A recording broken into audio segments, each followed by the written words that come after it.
পারমাণবিক শক্তি শুনলেই কেমন যেন ভীতি কাজ করে। পারমাণবিক শক্তি ব্যবহার করে বিদ্যুৎ উৎপাদন তামাম দুনিয়ায় অত্যন্ত সংবেদনশীল একটি প্রক্রিয়া। ৩৩তম দেশ হিসেবে এই প্রক্রিয়ায় যুক্ত হল বাংলাদেশ। পাবনার ঈশ্বরদীতে রূপপুর পারমাণবিক বিদ্যুৎ কেন্দ্রের প্রথম ইউনিটের চুল্লিপাত্রে মঙ্গলবার জ্বালানি বা ইউরেনিয়াম প্রবেশ করানোর মাধ্যমে শুরু হয়েছে যাত্রা। সবার আশা, নানা পরীক্ষা নিরীক্ষার ধাপ পেরিয়ে আগামী ফেব্রুয়ারিতে পূর্ণাঙ্গ বিদ্যুৎ উৎপাদনে যেতে পারে কেন্দ্রের প্রথম ইউনিটটি। আর্থিক বিবেচনায় বাংলাদেশের একক প্রকল্প হিসেবে সবচেয়ে বড় এটি। এখানে আর্থিক, কারিগরি ও প্রযুক্তিগত সব সহযোগিতা করেছে রাশিয়া।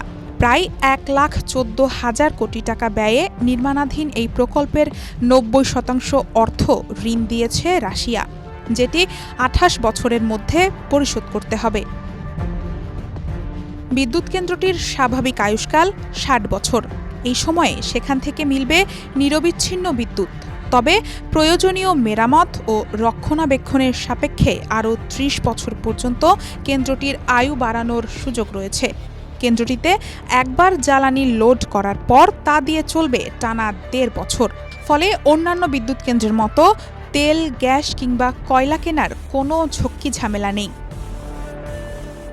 এদিকে রূপপুর পারমাণবিক বিদ্যুৎ কেন্দ্র প্রকল্পের ভেতরে আনুষ্ঠানিকভাবে জ্বালানি লোডিং কার্যক্রমের উদ্বোধন করেন ডাক ও টেলিযোগাযোগ, তথ্য প্রযুক্তি এবং বিজ্ঞান ও প্রযুক্তি মন্ত্রী ফকির মাহবুব আনাম।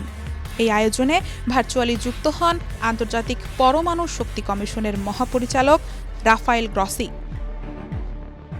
ডেস্ক রিপোর্ট, সমকাল।